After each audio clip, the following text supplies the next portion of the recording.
जन्माला काय येतात तर माणसं मरायसाठी जन्माला येतात हे त्याचं उत्तर आहे. विठ्ठला विठ्ठला जिंदगी यादों की कहानी है, जिंदगी यादों की कहानी है, जी रहे हैं हम ये तो मौत की मेहरबानी है. विठ्ठला विठ्ठला आता तुम्ही सगळे इथं आले कशासाठी? कीर्तनाला आले हे मलाही माहिती आहे, पण कीर्तन आटपलं का आपापल्या घरी जाण्यासाठी. कशासाठी? आपापल्या का थांबणार आहे कोणी इथं? थांबणार आहे कोणी लॉन्च मध्ये? पण लॉन्चच्या बाजूने आजूबाजूने फुलं झाडं सगळं लावले, खायला प्यायला दिलं, किती दिवस थांबाल इथं? नाही. एकदा ज्यावेळेस तुमचा इथला कार्यभाग संपला तर तुम्हाला घरी जावं लागतं. त्या प्रकारे आपलं जीवनातलं कार्य झालं का आपल्याला मरावं लागतं. विठ्ठला विठ्ठला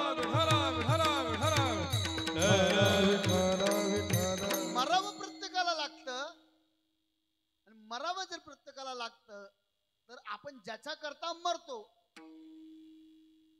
त्याने आपला उद्धार करण्याचं काम आहे. माझं वाक्य नीट ऐका. आपण ज्याच्या करता मरतो आहोत त्याने आपला उद्धार केला पाहिजे, हे त्याचं काम आहे. आपण काय करत असतो? आयुष्यभर मरत असतो. बाबा खरं आहे का खोटं आहे? आपण आयुष्यभर मरतो का नाही? देहाने मरणं वेगळं, पण आपली सकाळपासून ते संध्याकाळपर्यंत मरमर चालू असते. 10 ते 12, संध्याकाळी 9 ते 11, भेटलंच मध्ये एखादं तर भेटलंच तर 4 ते 6. ही मरमर कशासाठी आहे? मरण्यासाठी. आपली मरमर दिवसभर चालू असते, आयुष्यभर चालू असते. आणि ज्यांच्या करता ही मरमर चालू आहे त्या पुढच्या पिढीने आपला या मरमरीतून उद्धार केला पाहिजे, हे शास्त्र आहे. मग हे काम कोणाचं आहे उद्धार करण्याचं? तर मुलाचं काम उद्धार करण्याचं आहे. पुत्र जो आहे त्या पुत्राचं काम आहे आपल्या बापाचा आपण उद्धार करायचा. पुत्र म्हणजे काय? पुनामस्य नरकस्य तारयति इति पुत्रः. जो आपल्या आई वडिलांना पू नावाच्या नरकामधून तारून नेतो त्याचं नाव पुत्र आहे. धर्मशास्त्र सांगतं पुत्राचे किती प्रकार आहे? 3 प्रकार आहे. पहिला उत्तम पुत्र, दुसरा मध्यम पुत्र आणि तिसरा कनिष्ठ पुत्र. भैया उत्तम पुत्र कोणाला म्हणतात? जो मुलगा आपल्या आई बापाच्या मनामध्ये काय आहे काय नाही हे आई बापांनी सांगण्याची गरज नाही, आपल्या आई बापाच्या मनातील स्वतःच्या मनाने जाणतो, त्याला उत्तम पुत्र म्हणतात. आता सध्या असे उत्तम पुत्र कमी आहे. त्या दिवशी एक उत्तम पुत्र मी पाहिला, आईला चालता येत नाही म्हणून आईला त्याने पाठगुळी उचलून नेलं, कडेवरती घेतलं आईला आणि प्रयागराजची आंघोळ करून आली. हा उत्तम पुत्र. आणि आपल्या आईला घर कुलूप वगैरे लावून कोंडून 5 दिवस सोडून गेला, हा कनिष्ठ पुत्र. विठ्ठला विठ्ठला दोन्ही गोष्टी पेपरला आहे, न्यूजला आहे, वाचून घ्या. पुत्र कशाला म्हणता? जो आपल्या आईच्या आपल्या वडिलांच्या मनामध्ये काय आहे हे आई बापांनी सांगण्याची गरज नाही. तुम्हाला असे पुत्र असतात का? निश्चितपणे असतात. इतिहासामध्ये एक असा पुत्र होऊन गेला, त्याचं उदाहरण मी सांगतो ऐका. सकाळची वेळ आहे, आपल्या बापाचा रथ वनातून आलेला आहे आणि बाप खिन्न मनाने राजसिंहासनावर बसला. मुलाने वडिलांचा चेहरा पाहिला, वडिलांचा चेहरा पाहून मुलाला वाटलं बापाचं आज मन खिन्न दिसतंय, बापाचा चेहरा आज खिन्न दिसतोय, का बरे असं व्हावं? बापाला विचारलं, तात तुम्हाला काही कष्ट आहे का? पिताश्री तुम्हाला काही अडचण आहे का? बापाने 1 नाही 2 नाही काही उत्तर दिलं नाही. मुलाला वाटलं बाप आपल्याला सांगणार नाही, मग कोणाला विचारायचं? तर बापाचा जो सारथी आहे त्या सारथ्याकडे हा पुत्र गेला आणि सारथ्याकडे पुत्र जाऊन सारथ्याला विचारलं, आज माझा बाप खिन्न दिसतोय, काय असं व्हावं? लक्षात घ्या, आपला बाप उदास आहे का नाही हे मुलाला कळलं पाहिजे. काही काहींचे बाप उदास राहून गेले तरी बाप मुलाला कळलं नाही. आपला बाप उदास आहे, पण का उदास याचं कारण शोधण्याकरता त्या मुलाने सारथ्याला विचारलं. सारथीला काय विचारलं? मोठ्या लोकांचे सगळे लफडे ड्रायव्हरला माहिती असतं भैया, लक्षात घ्या. ते कुठं जाता काय नाही काय नाही. त्या सारथ्याने सांगितलं, तुमच्या वडिलांना एक मुलगी पसंत पडली आणि तिच्या बरोबर लग्न करण्याची तुमच्या वडिलांची इच्छा आहे. मुलाला आनंद झाला, माझा बाप आई गेल्यामुळे दुःखी आहे, आणि जर लग्न करीत असेल तर यापेक्षा आनंदाची गोष्ट काय. सारथ्याला विचारलं मग काय अडचण आहे. ते म्हणे मुलीच्या बापानी अट घातली. काय अट. मुलीच्या बापानी अट अशी घातली, मी तुम्हाला मुलगी देईल पण माझ्या मुलीचे मुलं राजसिंहासनावर बसतील. ते म्हटले मग काहीच अडचण नाही.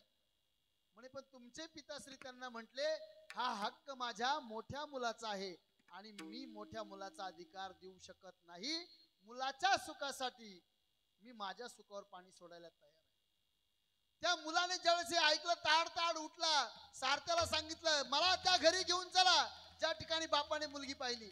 त्या घरी गेला. मुलीच्या वडिलांना हात जोडून नमस्कार केला आणि सांगितलं तुमची मुलगी मला आई म्हणून द्या. कुणी सांगितलं. मुलाने सांगितलं तुमची मुलगी मला बायको म्हणून नाही आई म्हणून द्या सांगितलं. आई म्हणून द्या सांगितलं. त्यांनी सांगितलं तुला आई म्हणून द्यायला हरकत नाही पण तुला वचन द्यावं लागेल. काय. तू राजसिंहासनावर कधीही बसणार नाही. मुलाने सांगितलं मी शपथ घेतो आजपासून राजसिंहासनावर बसणार नाही नाही नाही. शपथ घेतली. पण त्यावेळेस त्यांनी शंका मांडली मुलीच्या बापाने. अरे तू म्हणतो हे जरी खरं असलं पण समजा उद्या तू लग्न केलं, लग्न केल्यानंतर तुझ्या मुलं तुझे नातू जर गादीवर बसले मग, आणि त्यांनी जर माझ्या मुलीला जर काढून दिलं मग काय करशील. हातामध्ये पाणी घेतलं आणि सांगितलं माझं सुख किंवा माझे मुलं जर माझ्या बापाच्या सुखाच्या आड येत असतील तर आयुष्यभर मी लग्न करणार नाही. ही बापाच्या सुखासाठी केलेली प्रतिज्ञा त्याला भीष्म प्रतिज्ञा म्हणता. आणि त्या मुलाचं नाव तिथून पुढे भीष्म पडलं. विठ्ठल विठ्ठल. आपल्या बापाचं लग्न व्हावं याकरता स्वतःच्या लग्नावर पाणी सोडणार सुद्धा मुलं असतात. त्याला उत्तम पुत्र म्हटलं गेलंय. आपल्या बापाच्या मनामध्ये काय आहे हे बापाने सांगितलं का. जो काम निमूटपणे करतो त्याला मध्यम पुत्र म्हणतात. त्याला मध्यम पुत्र म्हणतात. आणि आपल्या बापाने सांगितलेलं काम हे करतो पण तोंड वेडं वाकडं करून करतो त्याला कनिष्ठ पुत्र म्हणतात. काही काही लोक काम ऐकतात बापाने सांगितलेलं पण तोंड वेडं वाकडं करतात. म्हणजे बाप वारीला गेल्यानंतर बापाने सांगितलं बाळू 15 दिवस वारीला जातोय घराकडे ध्यान ठेवून रोज देवपूजा कर. हा दुसऱ्या दिवशी उठला आणि दुसऱ्या दिवशी देवपूजा करायला लागला. मित्र आला. मित्राने विचारलं करे काय करतो. हा म्हटलं आमचा म्हातारा गेला वारीला मी चोळीतोय देव. म्हणजे काम करतो पण तोंड वेडं वाकडं करून करतो त्याला कनिष्ठ पुत्र म्हणतात. आणि जो आई बापाला हाता घालून काढतो, जो आई बापाचा छळ करतो त्याला पुत्र म्हणत नाही, त्याला बापाचं मल आणि मूत्र म्हणतात. विठ्ठला विठ्ठला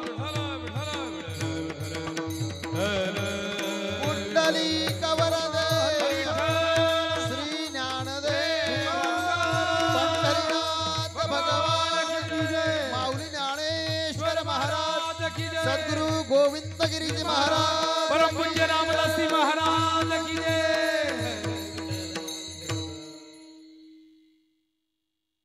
पुत्राचं हे प्रकरण लांबलं. पुत्र म्हणजे काय.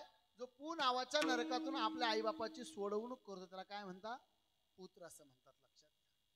मग ज्यावेळेस आपले आईबाप वारतात, आपले आईबाप जातात, आपले आईबाप दिवंगत होतात, त्यावेळेस त्यांचा उद्धार करण्याचं काम आपलं आहे. त्यांचा उद्धार करण्याचं काम कोणाचं आहे आपलं आहे. बसलेल्या माणसांना प्रश्न विचारतो थोडं लक्ष द्या. फक्त थोडं लक्ष द्या. समजा कोकमठाण गावकऱ्यांनी ठरवलं या वर्षी गणपती बसवायचा नाही, या वर्षी गणपती बसवायचा नाही. गणपतीला काही फरक पडेल का. गणपतीला काही फरक पडेल का. बर कोकमठाणला कोपरगाव तालुका आहे. कोपरगावच्या लोकांनी ठरवलं या वर्षी गणपती बसवायचा नाही. गणपतीला काही फरक पडेल का. तुमचं काही वेगळं चालू आहे का तिकडं. महत्वाचा विषय का. थांबून घेऊ आपण. नको. विठाला विठाला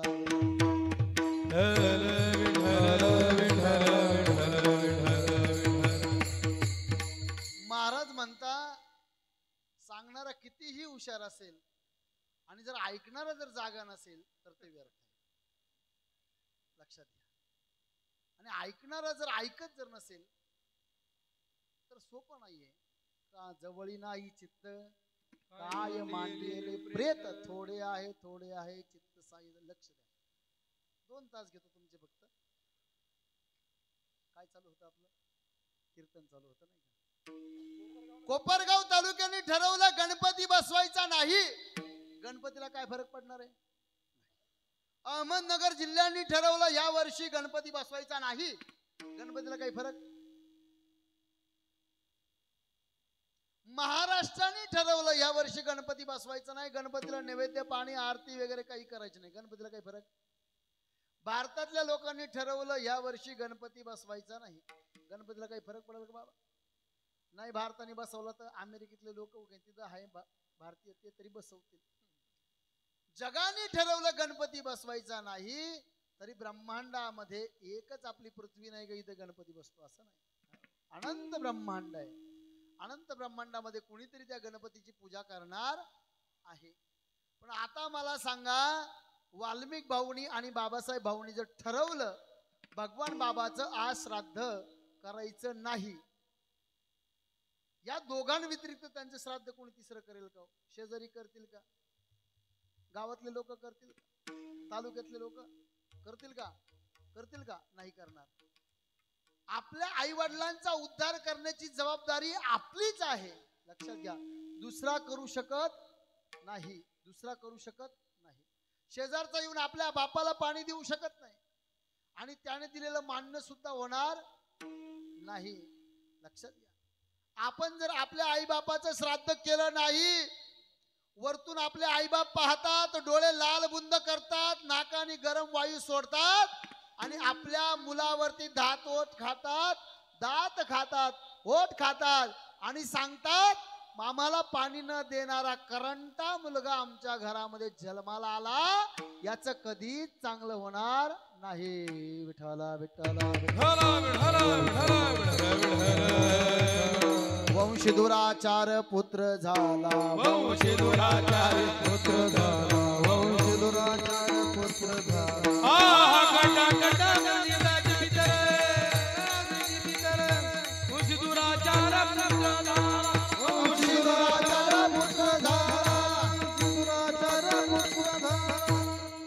महाराज म्हणतात जर आई बापाचं श्राद्ध केलं नाही पित्र वरतून दात ओठ खातात काय खातात आयुष्यभर आपल्यासाठी मरमर केलेली असते मेल्यानंतर सुद्धा आपण त्यांना जर सुख देऊ शकत नाही त्यामध्ये दात ओठ खातात आणि म्हणता वंशी दुराचारी पुत्र झाला आणि त्या जागी जर एखाद्या श्रद्धावान मुलाने आपल्या आई वडिलांच्या नावाने अन्नदान केलं पिंडदान केलं सर्व काही श्राद्ध कर्म केलं तर तुकाराम महाराज म्हणतात तेच पित्र वरतून उभे राहतात हातामध्ये फुलाच्या पाकळ्या घेतात फुलाच्या पाकळ्या त्या मनुष्यावर वर्षाव करतात आणि हात वरती करून आशीर्वाद देतात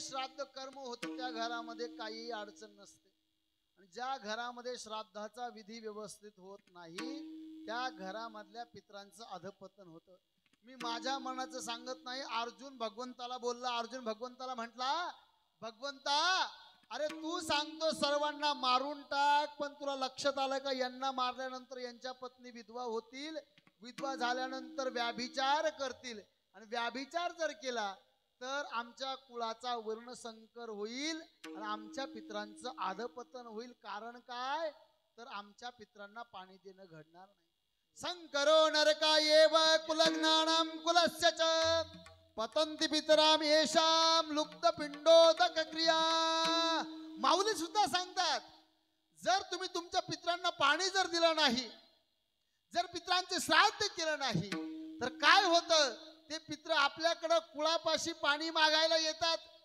माऊली सांगता, काय ऐका, काय सुंदर ओवी माऊलीची. माऊली म्हणता, जे ते नित्यादी क्रिया ठाके आणि नैमित्तिक कर्म पारुखे, तेथे कवना तिळोदके कवनार्पी. जिथं तिळाचं पाणी देणं घडत नाही, मग पितर काय करती, कैसे निस्वर्गी वसती, मनवोण तेही येती कुळापाशी. पित्रांचं आदपतन झालं का 2-3 वर्षांनी घरामध्ये मुलगा जन्माला येतो, आईला लाता मारतो, बापाला लाता मारतो, रात्री झोपू देत नाही, नको नको ते उद्योग करतो. मग आपण ब्राह्मण काकाकडे जातो, ब्राह्मण काकाला विचारतो, ब्राह्मण काका पोरगा त्रास देतो. ब्राह्मण सांगतो, तुमचा बाप पोटी आला विठाला विठाला. बाप पोटी आला म्हणजे काय आलं, तर आपण त्याचं यथायोग्य क्रियाकर्म केलं नाही, म्हणून आपल्याकडून ते क्रियाकर्म घेण्यासाठी तो आपल्याच पोटी आपल्याच उदरी जन्माला येतो. ती छाया रूपाने तो आपल्याला त्रास देत असतो, लक्षात घ्या. म्हणून आपल्या बापाचा उद्धार करणं कोणाच्या हातात आहे? शेजारच्या, लॉन्सवाल्याच्या, कीर्तनकाराच्या, पखवाजवाल्याच्या, भैयाच्या हातात आहे? नाही. आपल्या बापाचा उद्धार करणं कोणाच्या हातात आहे माऊली? आपल्याच हातात आहे. आपल्याशिवाय आपल्या बापाला दुसरं पाणी कोणी देऊ शकत नाही. आपल्या बापाशिवाय आपल्या बापाचं श्राद्ध कोणी करू शकत नाही. आपल्याशिवाय आपल्या बापाचं श्राद्ध कोणी करू शकत नाही, लक्षात घ्या.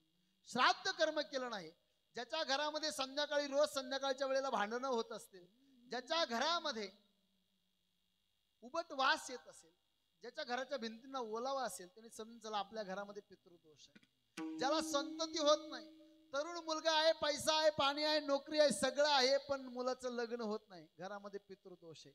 रात्री अपरात्री झोपेमध्ये तहान लागते, उठून पाणी प्यावं लागतं, बाबा पितृदोषाचं लक्षण.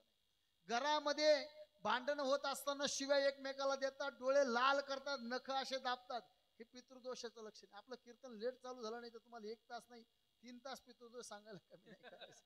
विठाला विठाला. लोकांचं म्हणणं असतं, आम्ही इतकं कमवतो पण काय होतं, टिकत नाही. टिकत का नाही, त्याचं कारण आहे आपल्या घरामध्ये पितृदोष असला तर घरामध्ये पैसे टिकत कोणत्या ना कोणत्या मार्गाने ते जातात, म्हणजे जातात. मग दवाखान्यात जास्त जातात. ज्याच्या घरामध्ये कायम आजारपण आहे त्याने समजून चला आपल्या घरामध्ये काय आहे, पितृदोष आहे. सकाळी 10 वाजता ज्याच्या घरावरती कावळा ओरडतोय त्याने समजून चला आपल्या घरामध्ये काय आहे, पितृदोष आहे. आणि पितृदोष का लागतो, फक्त आणि फक्त आपल्या आई वडिलांचं श्राद्ध कर्म व्यवस्थित केलं नाही म्हणून. पितृदोष का लागतो, आपल्या बापाचा उद्धार झाला नाही, आपल्या आईचा उद्धार झाला नाही म्हणून माणसाला पितृदोष लागत असतो, लक्षात घ्या. मग आपल्या आईबापाचा उद्धार करणं आपलं कर्तव्य आहे. आपल्या आईबापाला तुकाराम महाराज सांगता, आपल्या आईबापाचा उद्धार फक्त आपण करू शकतो, दुसरे करू शकत नाही. आपल्या आईबापाचा उद्धार कसा होईल? आपल्या आईबापाचा उद्धार 2 प्रकाराने होईल. पहिला प्रकार असा आहे, श्राद्धादी कर्म करा तरी सुद्धा आईबापाचा उद्धार होतो. दुसरा प्रकार असा आहे, विष्णू भक्त व्हा तरी सुद्धा आईबापाचा उद्धार होतो. विठाला विठाला. ज्या घरामध्ये रोज हरिपाठ होतो त्या घरामध्ये पितृदोष लागत. ज्या घरामध्ये नित्यनेमाने सकाळ संध्याकाळ हरिपाठ वाचला जातो त्या घरामध्ये पितृदोष काय कोणताच दोष राहत नाही. ज्या घरामध्ये हरिभक्ती होते त्या घरामध्ये पितृदोष नाही. ज्ञानदेव सांग झाला हरिपाठ, पूर्वजा वैकुंठ मार्ग सोपा, पूर्वजा वैकुंठ मार्ग सोपा, पूर्वजा वैकुंठ मार्ग सोपा. ज्ञानदेव सांग झाला हरिपाठ, पूर्वजा वैकुंठ मार्ग सोपा, पूर्वजा वैकुंठ मार्ग पूर्वजा वैकुंठ मार्ग सोपा. ज्ञानदेव सांगे झाला हरिपाठ, पूर्वजा वैकुंठ मार्ग सोपा. सकाळ संध्याकाळ हरिपाठ केला तरी सुद्धा घरामध्ये पितृदोष राहत नाही. भगवंताचं नाव जर आपण जर मुखाने जर घेतलं तर आपले पूर्वज वैकुंठात भगवान श्री हरी सारखे होतात. मातृपितृ भात्रा सगोत्र मातृपितृ माता सगोत्र चतुर्भुज नर होऊन ठेले चतुर्भुज नर होऊन ठेले चतुर्भुज नर होऊन ठेले. पित्रांच्या ऋणातून मुक्त होण्यासाठी श्राद्धादी कर्म करा आणि श्राद्धादी कर्म नाही जरी करता आलं म्हणजे कराच पण नाही जमलं तर किमान हरिभक्त तरी व्हा. हरिभक्त झालं तरी बाबा पित्रांचा उद्धार आहे. आपलं कर्तव्य काय मुलगा म्हणून आपले दोन कर्तव्य पुरुषाचे. एक जिवंतपणे आपल्या आईबापाचं नाव खाली गेलं नाही पाहिजे. जिवंतपणे आईबापाची सेवा करायची आणि मेल्यानंतर सुद्धा बापाच्या नावाला काळी माने लागला पाहिजे. तुकाराम महाराजांनी सांगितलं. तुकाराम महाराज म्हणता वागताना असं वागा का तुमच्या बापाचं नाव निघालं पाहिजे. बापाचं नाव खाली नाही गेलं पाहिजे. मुलगा असो नाही तर मुलगी असो बापाचं नाव काढणं बापाचं महत्व वाढवणं कोणाच्या हातात आहे.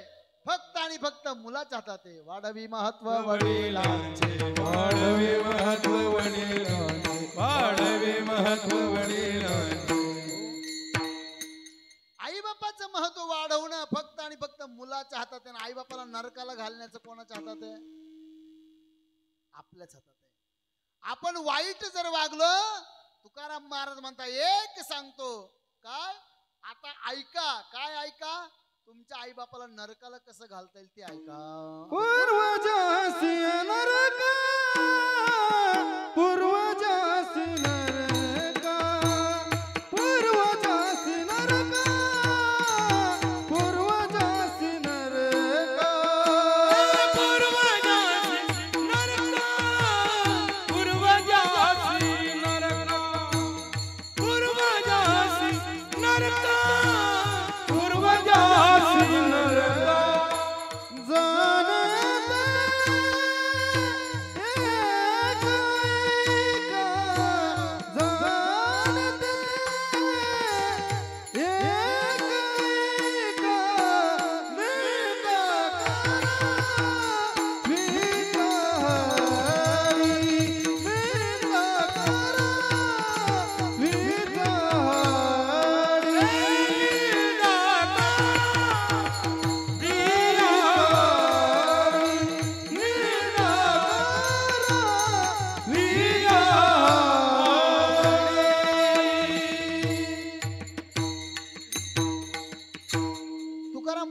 चांगलं वागायला तुम्हाला अडचणी बापाला स्वर्गाला घालायला तुम्हाला अडचणी तुम्हाला श्राद्धादी कर्म करता येत नाही हरिभक्ती करता येत नाही. आता ऐका.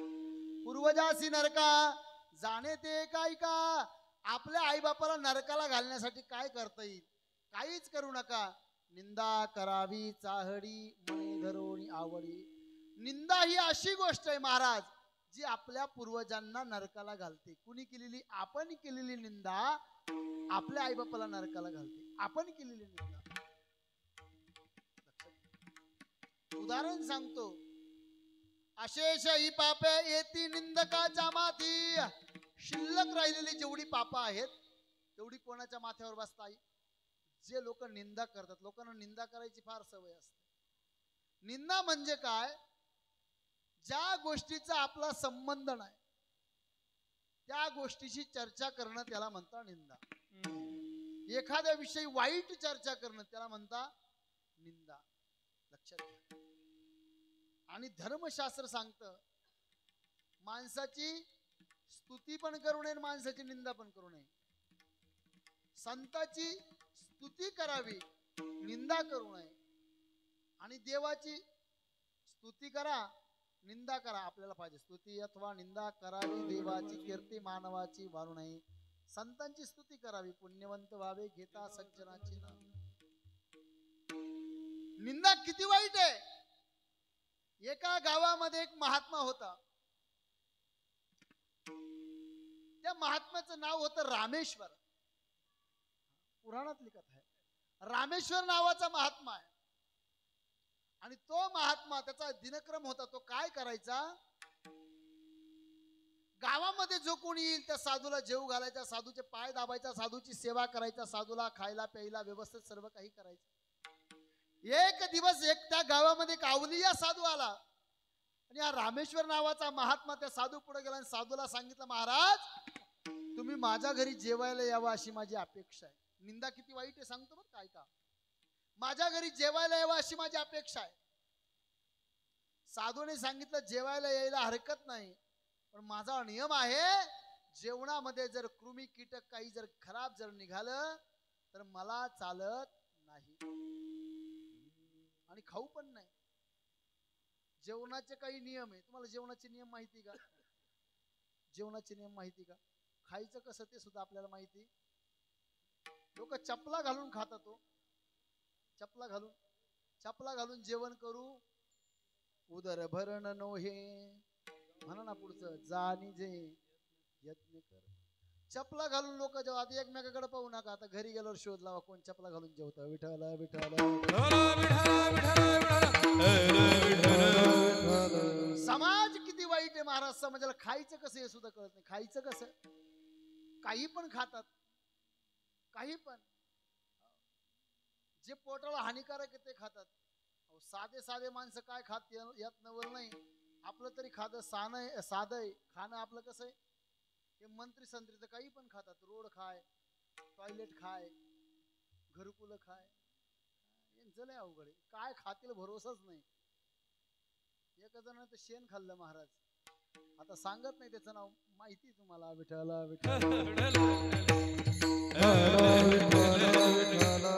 कोणी चारा सुद्धा खाल्लाय, कोणी शेण खाल्लं. काय काय लोक काय खाते सांगतात नाही. लक्षात घ्या, तुटलेल्या भांड्यात कधी खायचं नसतं. फाटलेल्या आसनावर बसून खायचं नसतं. बिना आसनाचं बसून खायचं नसतं. ज्या स्वयंपाकामध्ये कृमी कीटक भस्म पडलेलं आहे ते अन्न खायचं नसतं. दोनदा शिजवलेलं अन्न खायचं नसतं. दोनदा शिजवलेलं खाऊ नियम आहे. या साधूने सांगितलं स्वयंपाकामध्ये काही खराब पडू नको देऊ. का? कारण की मी जो स्वयंपाक तयार करतो, जो स्वयंपाक अन्न जे तयार होतं त्याचा नैवेद्य मी माझ्या कृष्णाला दाखवत असतो. आणि जर काही जर निघालं तर मला ते भक्षण करावं लागेल राजा. या महात्म्याने सांगितलं हरकत नाही. तुम्ही माझ्या घरी चला. दास दासीला सांगितलं घर स्वच्छ करा, घरामध्ये कचरा ठेवू नका. घर स्वच्छ केलं. नवीन कपडे दास दासीला दिले. केस बांधायला लावले दास दासीला. स्वयंपाक करायला सांगितला. सुंदर स्वयंपाक तयार झाला. बाहेरून आलेला साधू या रामेश्वराच्या घरी जेवणाला बसला. जेवायला हातामध्ये पाणी घेतलं. स्वयंपाक पहिले पाहून घेतला. स्वयंपाकामध्ये काही दिसलं नाही. हातामध्ये पाणी घेतलं. स्वयंपाकाला पाणी फिरवलं आणि कृष्णार्पणमस्तु म्हणून त्या नैवेद्याला पाणी सोडलं. आणि 2-3 घास खाल्ले आणि वर्णामध्ये उंदराची निघाली. साधूला वाईट वाटलं, पण साधूने कृष्णाला नैवेद्य दाखवला होता. त्याग करता येत नाही म्हणून ते तसं भक्षण करावं लागलं. साधूने महात्म्याला सांगितलं ऐका, तुमची जरी भावना चांगली असली पण तुम्ही मला अभक्ष भक्षण खायला दिलेलं आहे. तुम्हाला झालं पाप. आणि पाप झाल्यामुळे काय झालं, तुम्ही जेवढं आजपर्यंत पुण्य केलेलं होतं तेवढं पुण्य काय झालं, वाया गेलं. महात्मा रडायला लागला, महाराज उद्धाराचा उपाय सांगा. मी आजपर्यंत पुण्य कमवलं ती वाया जावं अशी माझी अपेक्षा नाही. साधूने सांगितलं आजपर्यंत गेलं यात नवल नाही. आयुष्यभर तू इथून पुढे जे पुण्य करशील ते सुद्धा या पापामध्ये सहभागी होणार आहे, वाया जाणार आहे. त्या महात्म्याने सांगितलं रामेश्वराने हात जोडले. साधू दयालू आहेत. हात जोडतो, विनवणी करतो, पण काहीतरी उपाय सांगा का या पापापासून माझी काय झाली पाहिजे, मुक्ती झाली पाहिजे, मुक्ती झाली पाहिजे. असं म्हटल्यानंतर साधूने सांगितलं मग एक काम कर, 1 महिना असं वाग का कोकमठाणचे लोक तुझी निंदा करतील. किती महिना वाग, 1 महिना असं वाग. त्याने विचार केला मला कोकमठाण नाही कोपरगाव पर्यंत लोकांनी पाहिलं तर लोक मला हात वरती करता, लोक मला माळा घालता, लोक माझ्या पाया पडता आणि लोक माझी निंदा कशी काय करतील. त्याने डोकं चालवलं. गावाच्या बाहेर 2 वेश्या राहत होत्या. नोकर वेश्यांकडे पाठवला. नोकर वेश्यांकडे गेला, सांगितलं आमच्या मालकाने तुम्हाला बोलवलंय. मालकाने बोलवलं म्हटल्यानंतर ते दोन्ही वेश्या त्यांनी त्या नोकराला सांगितलं तुमचा काहीतरी रॉंग नंबर लागला. म्हटले तुमचा मालक आम्हाला बोलवणार नाही. लकारे बाबा सारखा साधू पुरुष या भानगडीत पडणार नाही. ते म्हटलं नाही आमच्या मालकाने तुम्हाला बोलवलं. त्या दोन्ही वेश्या त्या घरासमोर उभ्या झाल्या आणि रामेश्वर नावाच्या त्या महात्म्याने हात जोडून सांगितलं ताई 1 महिना फक्त माझ्या बरोबर तुम्ही काय करायचं, रथामध्ये फिरायचं. किती महिना भैया, 1 महिना रथामध्ये फिरायचं. जो काही तुमची रोजंदारी ती मी देऊन टाकतो. सकाळी 9ला बसायचं आणि 10 वाजता गाडीच्या खाली उतरायचं. पहिला दिवस झाला. पहिल्या दिवशी त्या दोन्ही बाया दोन्ही बाजूला रथामध्ये बसवून घेतला. या महात्माने रथ हाकायला सुरुवात केली. कोकमठाण गावाला घरका मारलाय. गल्ली गल्लीतून रथ फिरवला, रथ लावून दिला. दोन्ही बाया खाली उतरल्या. पहिले लोकांना विश्वास बसेना. लोकांनी डोळे चोळायला सुरुवात केली. अरे हा तोच आहे का? तो हरिपाठ करतो, कथेला गायन करतो, लांब लांब जातो, हा तोच आहे का? असे उद्योग करतो. लोकांना विश्वास बसेल. दुसरा दिवस झाला. दुसऱ्या दिवशी सकाळी 9 वाजता परत त्या ठिकाणी तीच गाडी आली. त्याच 2 बाया, तोच बाबा. लोक म्हणायला लागले खुनवायचे डोळ्याने, काय भानगड आहे. घरी गेले, बायकोला सांगायचे, तुला एक सांगायचे. ती म्हणायची सांगा ना. पण सांगावं कसं मला कळत नाही. बरेच लोक असे राहतात, काही काही गोष्टी बायकोला सांगायच्या राहतात, पण सांगावं कसं कळत नाही. बायको जवळ जायचे, सांगायचे, तुला एक गोष्ट सांगायची, पण सांगावं कसं कळत नाही. दुसरा दिवस गेला. त्याच्यानंतर तिसरा दिवस उजाडला आणि मग लोकांनी चर्चा करायला सुरुवात केली. स्वतःला माळकरी म्हणताना बाया घेऊन फिरता. या बाबाने त्या दोन्ही वेश्यांना हात सुद्धा लावला नव्हता. वारकरी मंडळी नीट ऐका, तुम्ही कीर्तन नीट ऐका, तुम्हाला उदाहरण समजा. ही सत्य घटना आहे. याने त्या बायांना हात सुद्धा लावला नाही. लोकांनी चर्चा करायला सुरुवात केली. स्वतःला माळकरी म्हणायचं आणि बाया घेऊन फिरायचं, हे काही लक्षण बरं नाही. तिसरा दिवस गेला. चौथा दिवस उजाडला. लोकांनी चर्चा सुरुवात केली. मला माहिती होतं हे बाबाचे पहिलेपासून असंच आहे. हा बाबा खायचे दात वेगळे, दाखवायचे दात वेगळे. त्याने या बायांना काही बोलला नाही. या बायांना स्पर्श सुद्धा केला नाही. नव्हे ताई म्हणून उच्चार केलेला आहे. 5व्या दिवशी लोकांनी चर्चा सुरुवात केली. एक जण म्हटलं, तुम्हाला काय माहिती, तुम्ही तरी कोकमठाण मध्येच पाहिलं, मी त्यांना कोपरगावला पाहिलं. हा बाबा 2 बाया घेऊन या कोपरगावला गेलेला होता. कशाला? पिक्चर पाहिला. पिक्चर पाहिला आणि हा कोकमठाणच्या बाहेर गेला. हा तुम्ही ऐकताय ना, हा माणूस कोकमठाणच्या बाहेर गेला नाही. 7वा 8वा दिवस उजाडला. एक जण बोलला, अरे तुम्ही तरी इथंच पाहिलं म्हणे. हा त्या दिवशी हे 2 बायांना घेऊन येवल्याला गेलता ना कामामध्ये, साड्या खरेदी करायला. पैठणी घेतली नाही यांनी. पैठणी घेतली, बायांना पैठणी घेऊन दिला. नंतर 15 दिवस झाली. एक जण म्हटलं, तुम्ही तरी गावातच पाहिलं, मी जळगावला पाहिलं, सोन्याचे हार घेऊन देत होता बायांना. हा बिचारा गावाच्या बाहेर गेला. 20-21 दिवस झाली. एक जण म्हणतो, तुम्हाला एक माहिती का, तुम्हाला एक माहिती का, तुम्ही तरी सगळे पाहिलं, संध्याकाळी मावर पेलं होतं म्हणे संध्याकाळी. हा बिचारा 9 ते 10 गावाच्या बाहेर सुद्धा गेला नाही. असं करता करता करता करता 1 महिना पूर्ण होत आला. 29 दिवस पूर्ण झाले. एक बाई दिवाळ सणाला बाहेर गेलेली होती. तिला काय गावात काय रामायण चालू माहिती. 30वा दिवस उजाडला. सकाळी त्या बाईने धुना धुतला, कपडे टाकायला बाहेर गेली. घरामध्ये नवरा पारायण करत होता नवनाथाचं. पारायण चालू असताना या बाईने पाहिलं, वरतून कपडे वाळत टाकत असताना पाहिलं, हा माळकरी माणूस रामेश्वर नावाचा 2 वेश्यांना घेऊन बरोबर चालला होता. या बाईने नवऱ्याला आरोळी मारली, अहो अहो अहो बाहेर या, बाहेर या. या बाबाने पोतीचं शेवटचं पान राहिलं होतं, ते पान बाजूला ठेवलं. गाई गाई बाहेर आला. त्याला वाटलं नवऱ्या त्या बायकोचा पाय सटकला का, काय झालं का, साप निघाला का, विंचू निघाला. गाई गाई बाहेर गेला. या बाईने त्या बाबाला सांगितलं, ते पाहिलं का, स्वतःला माळकरी म्हणतात, लोक जेऊ घालतात, दिंड्या जेऊ घालतात, पंक्ती जेऊ घालतात, बायांना घेऊन फिरता. या बाबाने डोक्यात हात मारून घेतला. बाई 1 महिना झाला लोकांकडून निंदा करून करून करून करून हा माणूस स्वतःचे पाप फेडीत होता. शेवटच्या 2 पाट्या शिल्लक होत्या ग. अगं तू घरी नव्हती, तुला माहिती नव्हतं. आता तू पाहिलं 1 पाटी तुझ्या डोक्यावर बसली आणि मी पाहिलं शेवटची पाटी माझ्या डोक्यावर बसली. विठ्ठल विठ्ठल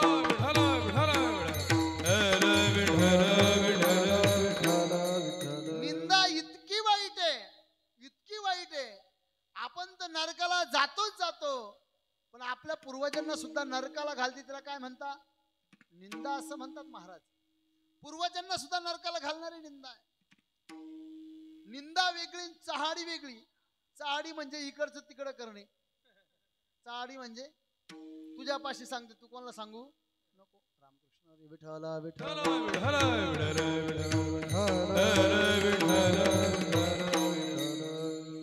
व्हॉट्सअपचा शोध काही काहींना असं वाटतं भैया 2012-13 साली लागला. नाही, व्हॉट्सअपचा शोध पूर्वीपासून होता. सकाळी एखाद्या बाईच्या कानात फक्त एखादी गोष्ट सांगायची, संध्याकाळपर्यंत ती पुऱ्या गावभर, आणि प्रत्येकाला एकच डायलॉग असतो, तू माझी म्हणून तुला सांगते, तू कोणाला सांगू. मोठा डबा घ्यायचा, मोठा डबा, त्याच्यामध्ये 100 लाडू भरायचे. आवाज करतील भैया, 2च कुरड्या ठेवा बरं. मी का सांगतो, चहाडी इतकी वाईट आहे, याचं त्याला त्याचं याला. आपण तर नरकात जातोच जातो, पण चहाडी करणारा स्वतः तर नरकाला जातो, पण आपल्या आईबापाला सुद्धा घेऊन नरकात पडतो. लक्षात घ्या. निंदा म्हणजे ज्या गोष्टीचा तुमचा संबंध नाही त्या गोष्ट तुम्ही बोलू नका. तुम्ही कधीही मोक्षाला जाणार नाही. मी सांगत नाही, माऊली सांगता. लोक नको ते बोलता, त्यांना देव प्राप्त होत नाही. या कैसे नि गोपाळ पावे हरी, या कैसे नि गोपाळ पावे हरी, अनंत वाचाळ बरळती बरळ, आनंद वाचाळ बरळती बरळ, आनंद वाचाळ बरळती बरळ. या कैसे नि दयाळ पावे हरी, या कैसे नि दयाळ पावे हरी, या कैसे नि दयाळ पावे हरी. बंद करा. आपल्याला जी गोष्ट माहिती नाहीये त्या गोष्टीविषयी कधी बोलायचं नाही, त्याला निंदा म्हणतात. ज्या गोष्टीचा ना आपला संबंध नाही. बाबा अमेरिकेमध्ये सरपंच कोण होणार, तुम्हाला काही घेणं देणं नाही. तरी सुद्धा लोक अमेरिकेत कोणाचं सरकार आलं हे 4-4 वेळेस चर्चा करतात. फायदा नाही, लाभ ना नफा, चाल झपा. ज्या गोष्टीचा आपल्याला फायदा नाही त्या गोष्टीविषयी बोलू नका. अरे बोलायचं असेल तर देवाचं नाव बोला ना. भांडण करायचं असेल तरी देवाच्या नावाने भांडण करा ना. शिवी द्यायची तुम्हाला, शिवी द्या, पण शिवी द्यायच्या अगोदर विठ्ठल म्हणा. मी म्हणत नाही, नाथ मार्गदा. हरी बोला भांडता, हरी बोला कांडता, हरी बोला भांडता, हरी बोला कांडता, हरी बोला भांडता, हरी बोला कांडता, हरी बोला भांडता, हरी बोला कांडता, सर्व कार्य करता हरी बोला, हरी बोला, सर्व कार्य करता हरी बोला, हरी बोला, सर्व कार्य करता हरी बोला, हरी बोला, सर्व कार्य करता हरी बोला. हरी बोला भांडता, हरी बोला कांडता. पूर्वीच्या काळी गिरण्या होत्या महाराज, गिरण्या. बाया दळण घरी दळायच्या. वाक्य ऐका. पूर्वीच्या काळी गिरण्या नव्हत्या, बाया दळण घरी दळायच्या. आता घराघरामध्ये दळणं आले, घराघरामध्ये गिरण्या आल्या, तरी सुद्धा बाया अजून घरी दळण दळता. नाही समजत तुम्हाला.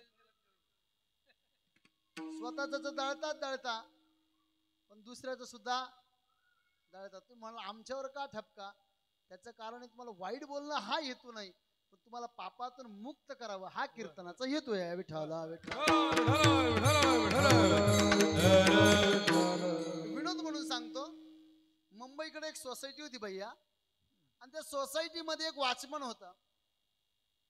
त्या सोसायटीमध्ये रोज संध्याकाळी 5 वाजता सोसायटीच्या बायका येऊन खाली बसायच्या, सगळ्या जोरात हसायच्या, वॉचमन ते पाहायचा, आनंद व्हायचा. चला सोसायटीतल्या बाया आनंदी आहे, हसताय, आनंदित व्हायचा. एक दिवस असा आला, सगळ्या बायका जमा झाल्या, पण त्याच्यातल्या सगळ्या गप्प होत्या, एक सुद्धा हसत नव्हती. वॉचमनला वाईट वाटलं. वॉचमनला असं वाटलं कदाचित या हसत नाही, याचा अर्थ यांच्यातलं कोणीतरी एखादी गेली असेल. वॉचमन जवळ गेला आणि वॉचमननी त्या स्त्रियांना विचारलं, ताई मी रोज पाहतो तुम्ही रोज मोठ्याने हसता, आज काय झालं तुम्ही हसत नाहीये? रोज तुमचा हसण्याचा आवाज, गोड आवाज माझ्या कानी पडतो, मला आनंद होतो का माझी ताई सुखात आहे, आज तुम्ही का हसत नाही? त्यातल्या एका बाईने उत्तर दिलं, दादा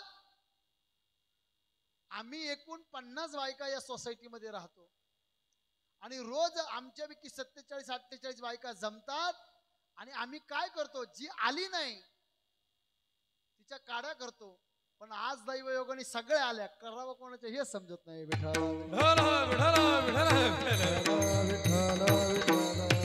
निंदा इतकी वाईट आहे, दुसऱ्याची निंदा केल्याने आपण नरकाला जातो. चाड इतकी वाईट आहे, लक्षात घ्या. खोटी साक्ष जर दिली तरी सुद्धा आपल्याला नरकाला जावं लागतं. बगळ्याचं आणि कावळ्याचं भांडण झालं. कावळ्याने बगळ्याचं घर हिसकावून घेतलं. बगळा रडायला लागला. बगळ्याने पोलीस कंप्लेंट केली. न्यायालयामध्ये केस गेली आणि केस गेल्यानंतर बगळ्याने न्यायालयामध्ये सगळं काही सांगितलं. कावळ्याची साक्षीची बारी आली. कावळ्याने न्यायाधीशाला बाजूला घेतलं आणि बाजूला घेऊन सांगितलं, महाराज मला माहितीये घर बगळ्याचं आहे, तुम्हाला माहिती घर बगळ्याचं, पण हे बगळ्याचं असणारं घर जर तुम्ही मला दिलं ना, मी तुमचे पूर्वज तुम्हाला दाखवून देईल. न्यायाधीशाने सांगितलं, माझे पूर्वज तू कावळा कसं काय दाखवणार?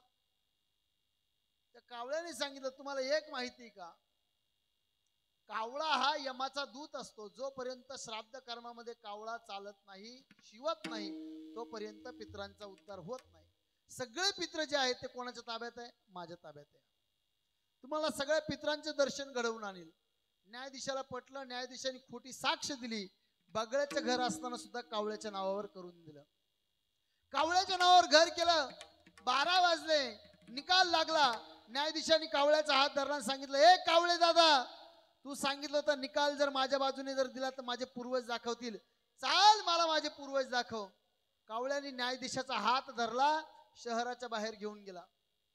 लोकांचं मलमूत्र वाहणारी एक गटार गंगा वाहत होती आणि त्या गटारीमध्ये जाऊन दाखवलं, महाराज तो घाणीमध्ये बसलेला मोठा किडा जो दिसतोय जाडा, तो तुमचा पंजा आहे.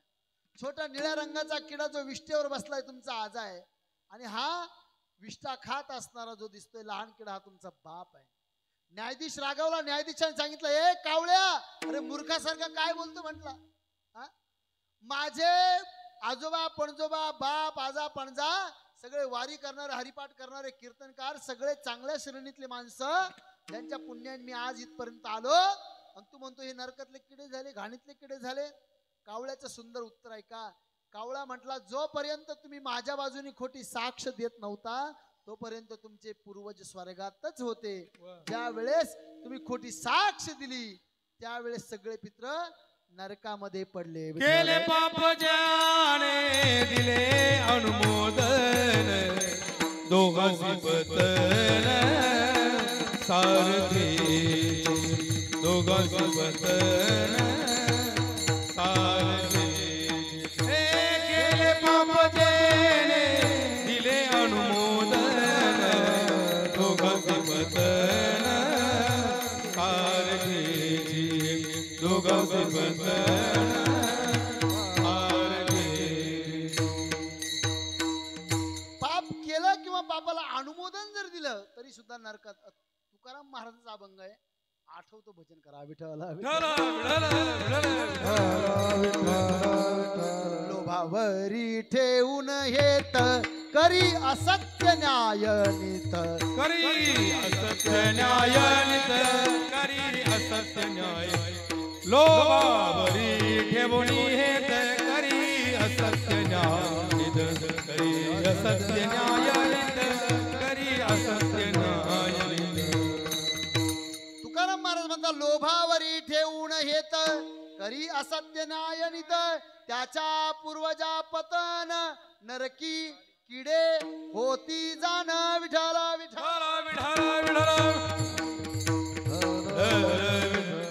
म्हणून तुकाराम महाराज कळवळून म्हटले, दुसऱ्याची निंदा केली तरी सुद्धा नरकाला जावं लागतं. आपल्याला जावंच लागतं, पण आपल्या आई बापाला सुद्धा जावं लागतं. अजून काय करता येईल महाराज? महाराज म्हटले, मातृगमन ऐसी जोडी पातकांच्या राशी. मातृगमन म्हणजे काय? आई बरोबर संबंध करणे. पण तुकाराम महाराजांना आई हा शब्द संबोधित नाहीये. तुकाराम महाराज अभंग म्हणता, अभंगामध्ये सांगता, आई सारख्या ज्या स्त्रिया आहेत त्यांच्या बरोबर संबंध करणे. वाक्य सांगतो समाजाला, वाईट वाटेल, वाईट वाटेल, ऐका. खरं सांगतो, ऐका फक्त. आज समाजामध्ये प्रत्येक चौथा माणूस किंवा तिसरा माणूस व्याभिचारी. भैया काय म्हणणं याबद्दल? कुटुंब व्यवस्थेचा जो पाया आहे तो ढासळलेला आहे. समाजामध्ये तिसरा किंवा चौथा माणूस व्याभिचारी आहेच. तुकाराम महाराज म्हणता, अरे प्रत्येक स्त्रीला आई माना, प्रत्येक स्त्रीला बहीण माना, आणि आणि स्वस्त्री सोडून दुसऱ्या स्त्री बरोबर व्याभिचार करू नका. व्याभिचार करू नका. तुकाराम महाराज प्रमाण सांगतो, ऐका.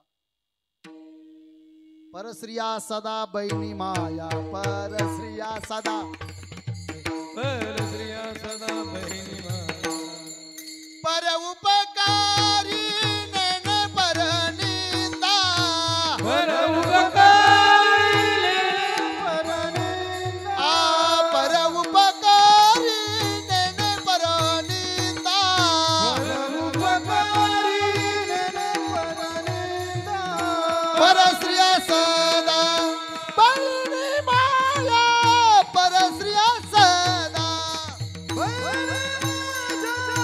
परस्त्रिया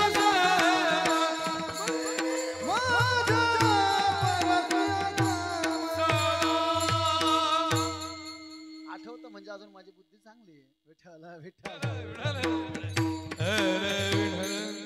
काय विचार आहे तुकाराम महाराज. तुकाराम महाराज म्हणता परस्त्रिया सदा बहिणी माया. किती वाजले? 12:30 वाजले. म्हणजे किती 2 वाजेपर्यंत चालवायचं ना. अडीच एक. हा. सदा बहिणी माया. सदा म्हणजे बरं का लकारे महाराज, सदा म्हणजे सदा शब्दाचा अर्थ सांगतो पुढे चालतो. तुकाराम महाराज काय गोड वाक्य वारकऱ्यांना समजेल. सदा या शब्दाचा अर्थ आहे पखवाज वाजवताना सुद्धा बहिणी माया. लॉनच्या बाहेर निघाले मग बहिणी माया, आणि गोव्याला फिरायला गेलं तरी बहिणी आणि माया. बहिणी आणि माया या शब्दाचा अर्थ भैया तुम्हाला सांगतो. बहिणी या शब्दाचा अर्थ ज्या वारकरी आहे, सात्विक आहे, त्यांना बहिणी माना. आणि एखादी जर कारण नसताना जर आपल्याशी डोकं लावायला आली तिला माया मानानं बाजूला थांबा. विठ्ठला विठ्ठला.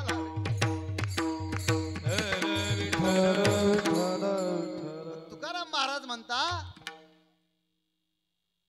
आई सारख्या स्त्री बरोबर संबंध ठेवणारे लोक आहे, व्याभिचार करणारे लोक आहे, स्वतः तर नरकाला जातातच जातात, यात नवल नाही. पण आपल्या आई वडिलांना आपल्या पूर्वजांना घेऊन नरकाला, व्याभिचार हा नरकाला नेणार आहे. तुकाराम महाराजांकडे एक स्त्री आली बाबा, आणि स्त्री आल्यानंतर तुकाराम महाराजांनी हात जोडून सांगितलं, जाईव तू माते न करी सायास आम्ही विष्णुदास तैसे. समाजामध्ये आज याची गरज आहे. समाजामध्ये स्त्रीमध्ये जे अत्याचार होत आहे स्त्रीवरती ते थांबण्याची कुठेतरी गरज आहे.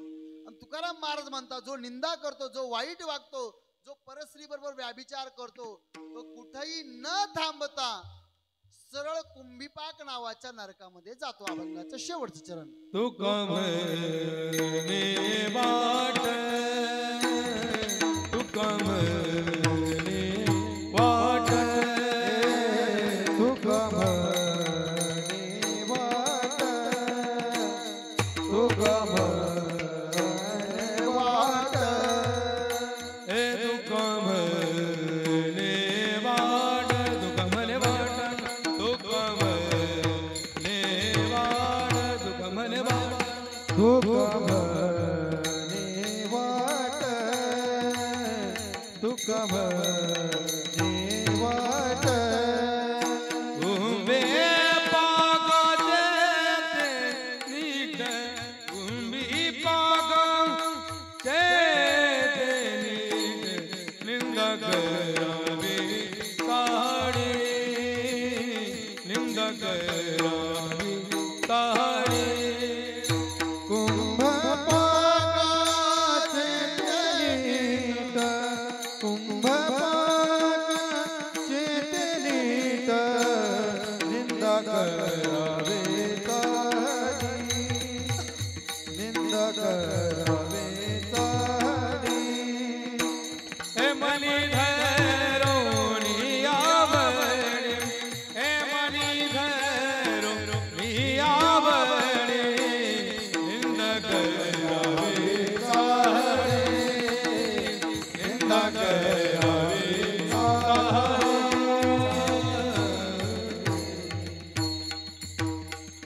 तुका म्हणे नीट कुंभी पाकाची तेव्हा 84 प्रकारचे नरक आहे. किती नरक आहे संख्या?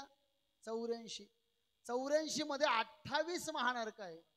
तामिश्र, अंधतामिश्र, रौरव, महारौरव, कुंभीपाक, आशीपत्र, खगादिप, सुकर्मुक, सदंश, कृमिभोजक, वैतरणी, शालमली, दंतशुक, शार, चिखल, निरोधक इति भरपूर. आता सांगायला वेळ नाही. त्याच्यामध्ये कुंभीपाक नावाचं नरक जे आहे त्याचं महत्व तुम्हाला सांगतो. पाववडे कुणी कुणी खाल्लेले हात वरती करा. सगळ्यांनीच खाल्लेले नाही, कुणीच नाही खात. चांगलं आहे. बरं भजे खाता का तुम्ही? भजे भजे खाता का? खातात ना. गरम उकळलेलं तेल असतं, गरम उकळलेलं. बाई जोपर्यंत तेल उकळत नाही तोपर्यंत त्याच्यात भज सोडीती का? ते यमदूत जे आहे, जोपर्यंत तेल उकळत नाही तोपर्यंत माणसाला ते तेला सोडित नाही. त्याचं नाव कुंभी पाक आहे. इथं तरी कढई असते, बाहेर पडता येईल कदाचित भज्याला, पण तिथं कुंभ असतो. त्या कुंभामध्ये त्याला पाक, कुंभी पाक. या शब्दाचा अर्थ असा आहे, कुंभामध्ये जे शिजवलं जातं, तळलं जातं, उकळत्या तेलामध्ये कुंभामध्ये घालून त्या माणसाला तळतात, त्या नरकाचं नाव आहे कुंभी पाक. आणि जे लोक व्याभिचार करतात, जे लोक निंदा करतात, जे लोक वाईट बोलतात, जे लोक दुसऱ्याला त्रास देतात, त्यांना या नरकामध्ये टाकलं जातं. आणि ज्याला माझं बोलणं खोटं वाटत असेल त्याने उद्या मरून पहा. विठ्ठला विठ्ठल.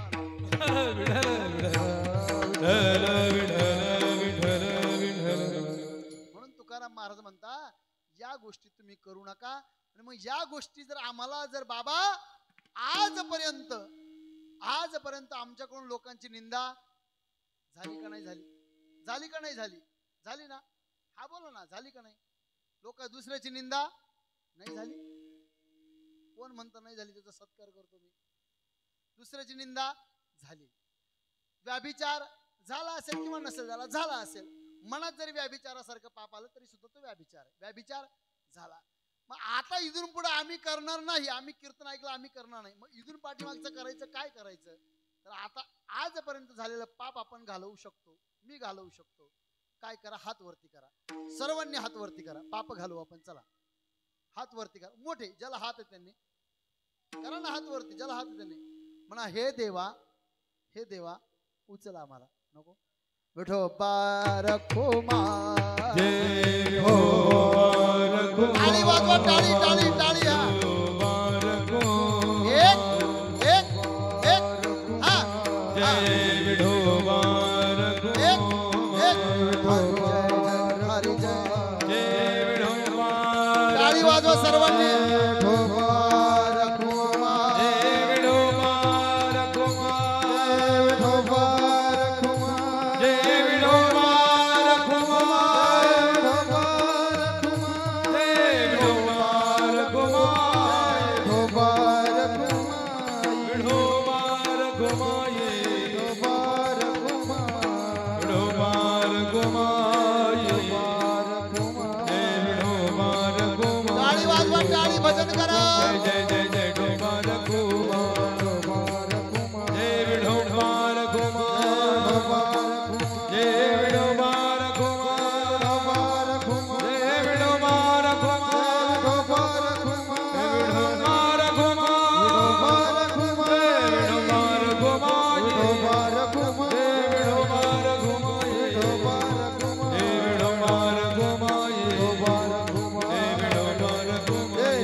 महाराज की जय.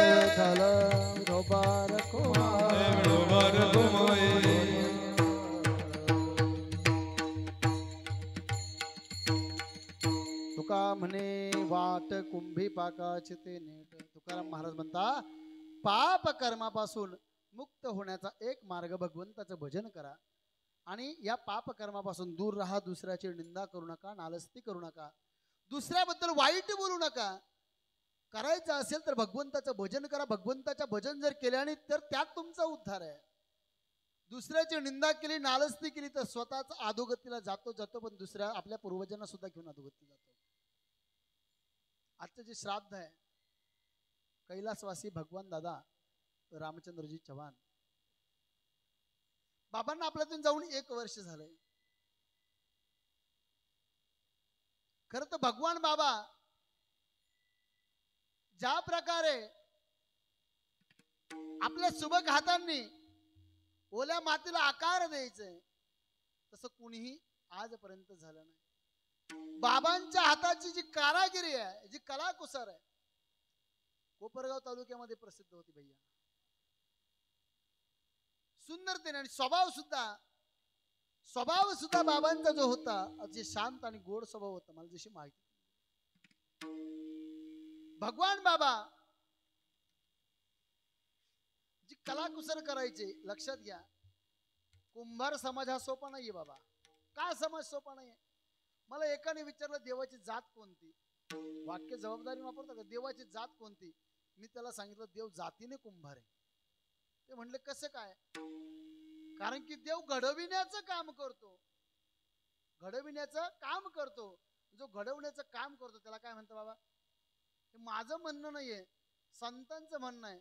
संत म्हणता फिरत्याचा का वरती देसी मातीला आकार विठ्ठला तू वेडा कुंभार विठ्ठला तू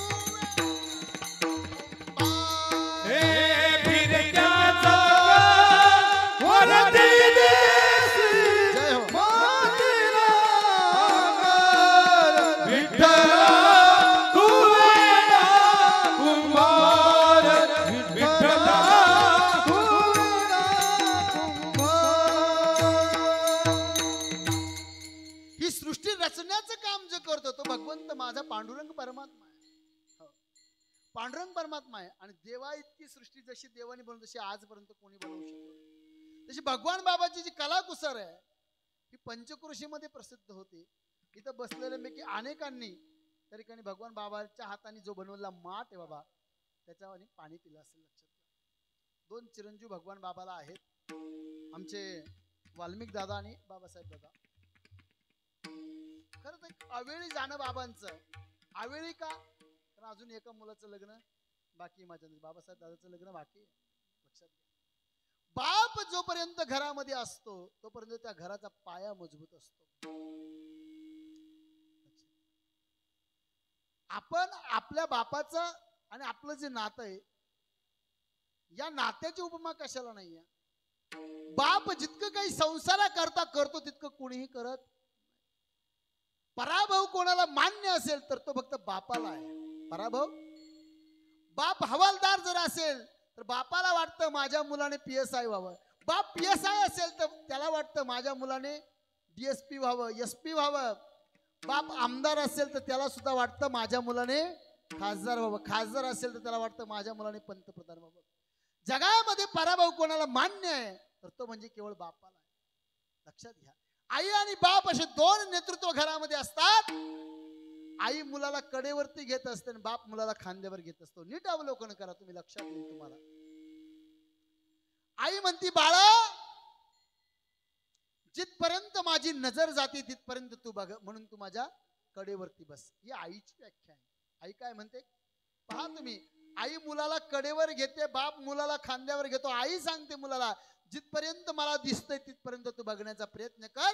बाप मुलाला खांद्यावर घेतो. बाप म्हणतो मलाही जे दिसत नाही ते तू बघण्याचा प्रयत्न कर. विठ्ठला विठ्ठला. तुकाराम महाराज म्हणता बाप जितकं संसाराकरता करतो, आपल्या हाडाची काढ करतो, आपल्या रक्ताचं पाणी करतो आणि आपला संसार जगवत असतो. बाप करी जोडी लेकराची ओढी. बाप करी जोडी जोडी लेकराची ओढी. बाप करी जोडी लेकराची ओढी. बाप कर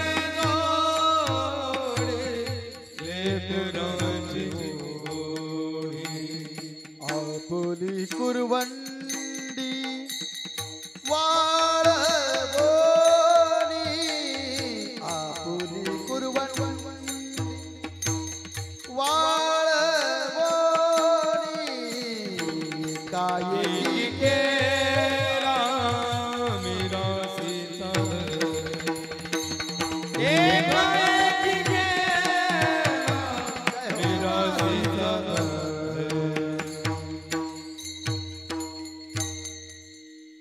एखाद्या लहान मुलाने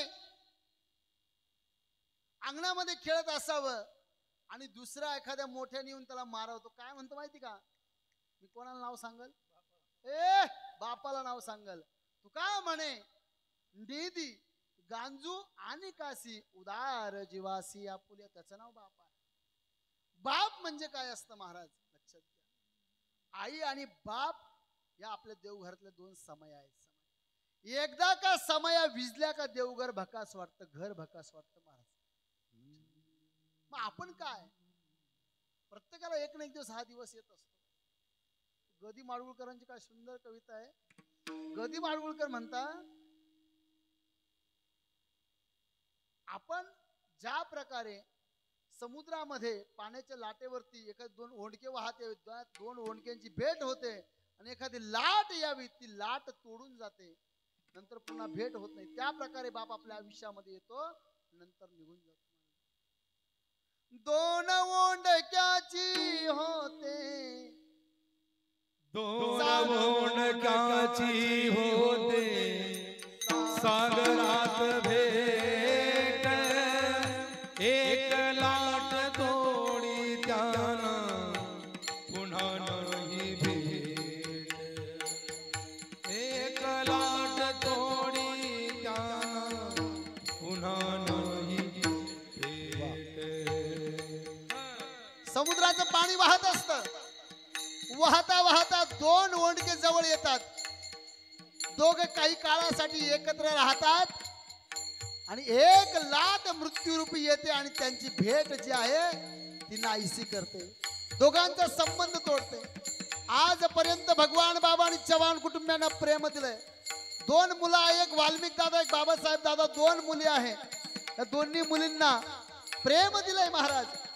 आणि प्रेम दिला असताना मृत्यूरूपी लाट आली आणि लाट काय झालं, या चारी भावंडांना आपल्या पितांपासून वेगळं करून गेली. लक्षात घ्या, दोन ओंडक्याची होते सागरात भेट, एक लाट तोडी दोघा पुन्हा नाही गात. क्षणिक देवी मेळ आहे बाळ माणसाचा, पराधीन आहे जगती पुत्र मानवाचा. बाप आणि लेकीचं नातं असतं. सांगून जाईल महाराज, फाल्गुन कृष्ण पक्ष बीज, तुकाराम बीज आपण तिला म्हणतो. तुकाराम बीज होती आणि तुकाराम बीजेच्या दिवशी जगद्गुरु संत तुकाराम महाराज सदेह वैकुंठाला गेले. सदेह वैकुंठाला गेलेले तुकाराम महाराज, भागीरथी नावाची कन्या तुकाराम महाराजांना, आणि ती भागीरथी, आपला बाप कोणत्या गावाला गेला माहिती नाही, पण आजूबाजूनी बाया चालल्या आणि बायांमध्ये चर्चा ऐकली, अगं देहू गावामध्ये तुकाराम नावाचा संत कोणीतरी होता आणि आम्ही पाहिलं त्या तुकाराम महाराजाला वैकुंठाला नेण्यासाठी विमान आलं. तुकाराम महाराज, जगद्गुरु संत तुकाराम महाराज सदेह वैकुंठाला गेले. सदैव वैकुंठाला गेले. हे भागीरथीने ऐकलं, भागीरथीच्या डोळ्यामध्ये पाणी आलं. बाप आणि लेकीचं नातं कसं आहे? भागीरथीच्या डोळ्यामध्ये पाणी आलं आणि तुकाराम महाराजांच्या भेटीसाठी, बापाच्या भेटीसाठी त्या भागीरथीने टाव फोडला. बाबा गेले गवल्या गावा, बाबा गेले गवल्या गावा, बाबा गेले कवन्या गावा, बाबा गेले कवन्या गावा. भागीरथी भागीरथी करी धावा हे भागीरथी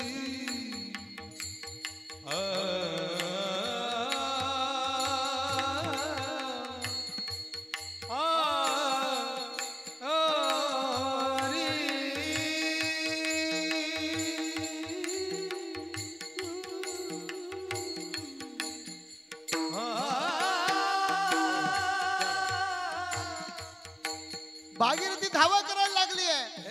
बाबा बाबा का सोडून गेले बाबा तुम्ही मला? तुकाराम महाराजांची लेक भागीरथी बाप सदैव वैकुंठाला गेलेला असताना नाहीये, पण बापाच्या नावाने धावा करायला लागली. प्रत्यक्ष तुकाराम महाराजाला सुद्धा वैकुंठाला गेलेले असताना आपल्या लेकीसाठी परत यावं लागलं. तुकाराम महाराज वैकुंठातून खाली आले, लेकीला दर्शन दिलंय. अरे आपला बाप घरी आलाय. भागीरथीला वाटलं बापाला काहीतरी खायला करावं. घरामधले डबे उचकापाचक केली, शेवाया निघाल्या.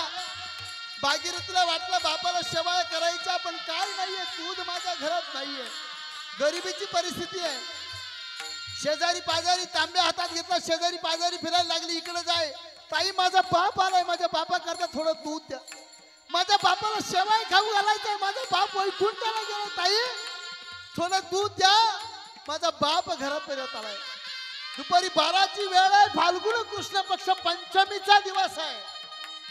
बीजानंतर 3 दिवसांनी बाप लेकी करता आलाय. बाप लेकीच्या डोळ्यामध्ये असले आणि त्यावेळेस भागीरथीला कोणी दूध दिलं नाही. काय करावं? भागीरथी रडायला लागली. तुकाराम महाराजांनी पाहिलं माझी लेक रडते. विचारलं ताई काय झालं बबडे, काय रडते? तिने सांगितलं दादा तुम्ही स्वर्गातून खाली आला, पण या आबागीच्या घरी दूध सुद्धा नाही होत तुम्हाला देण्यासाठी.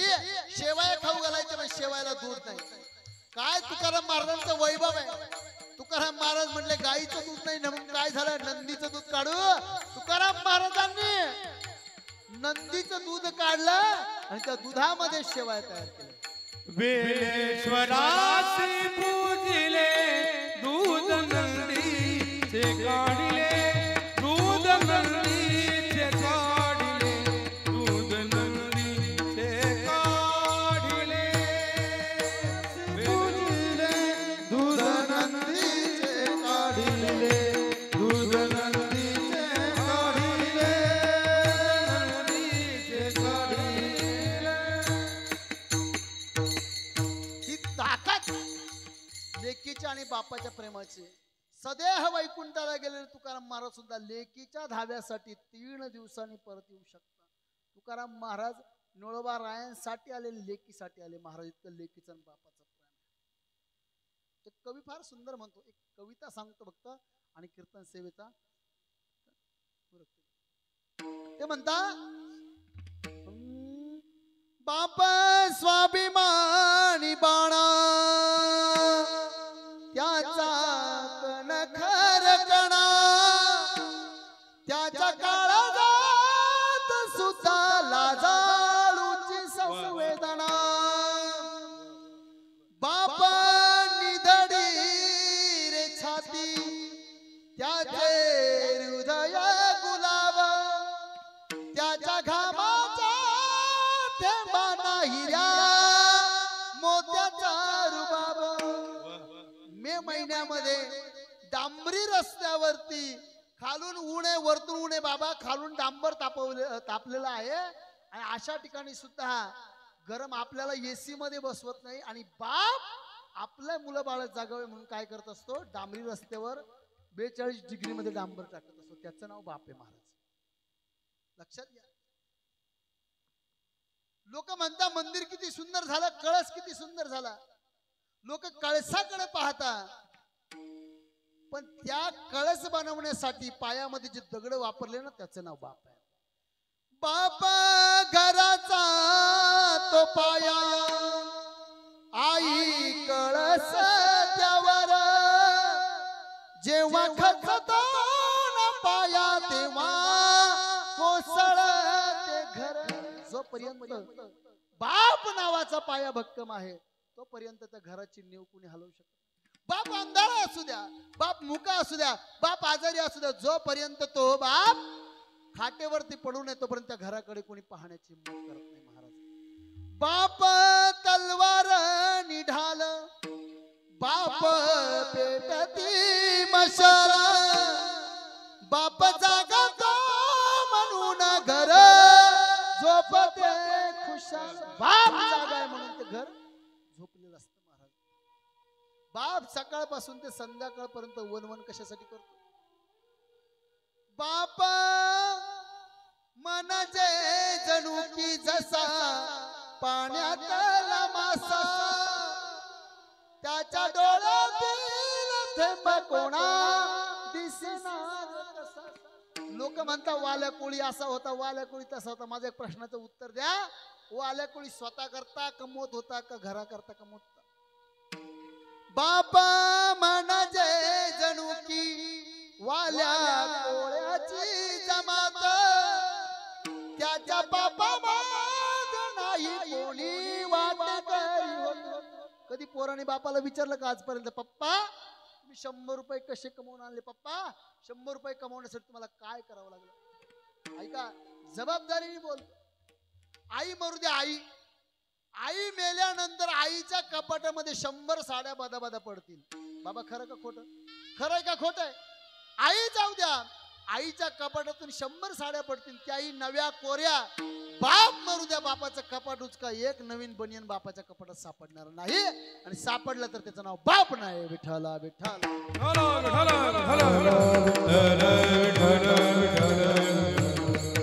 बाप जो आहे ना कधी आयुष्यभर रडत नाही. बाप कधी रडतो माहिती का? बाप सातवी तो अश्रू वाट पाहे त्या क्षणाची, जन्मभराचे रडतो लेक जाताना सासरी. सविताई असतील, दीपलिताई असतील, बरोबर नाव. हे दोन ज्यावेळेस कन्या आपल्या घरी येत होत्या, बाप आपल्या अंगणामध्ये दिसत होता. बाबा जोपर्यंत बाप होता तोपर्यंत असं वाटायचं आपलं. आता भाऊ जरी आपले तरी सुद्धा बापाची जागा कोणी घेऊ शकत नाही, कोणीच घेऊ शकत नाही जगामध्ये. बापाचं जे प्रेम आहे ते लेकीला कोणी देऊ शकत नाही. बापाचं जे प्रेम आहे ते मुलाला कोणी देऊ शकत नाही.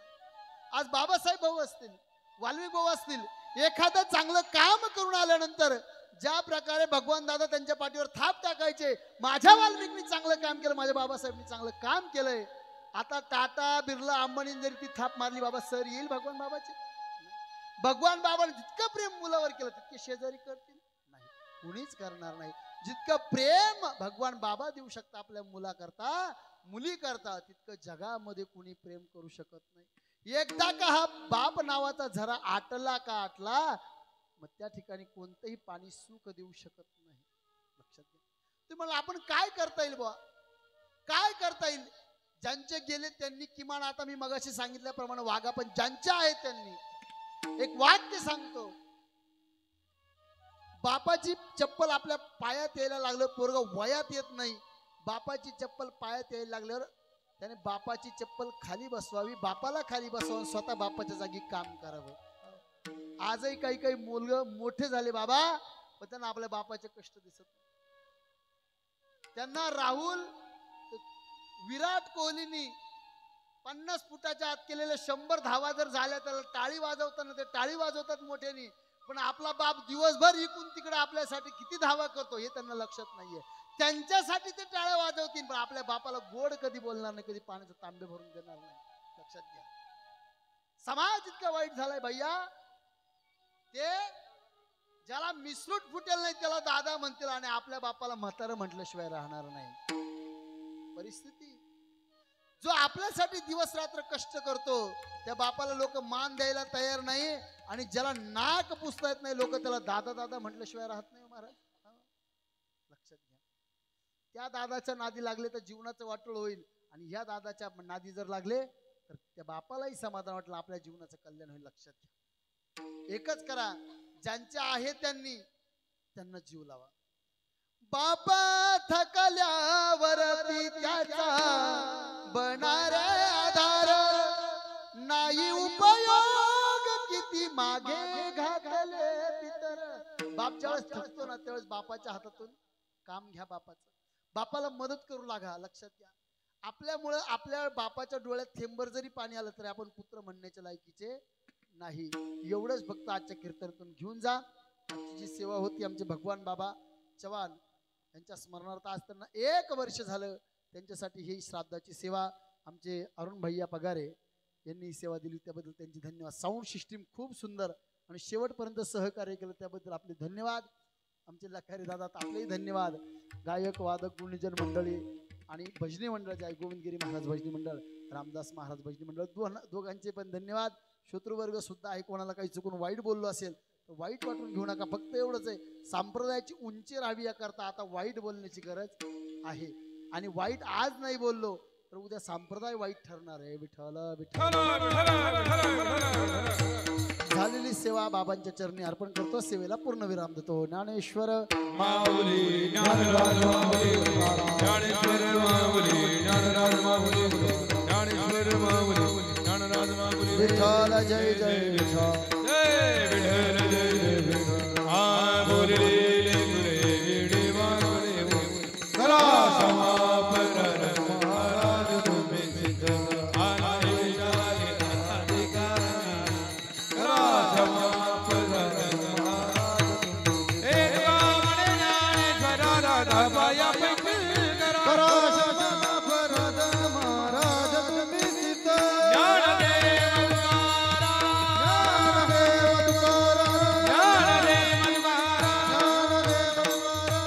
तुकाराम कुंडली गुरुदेव विठ्ठल श्री ज्ञानदेव तुकाराम पंढरीनाथ. आभार माना सूचना द्या. या ठिकाणी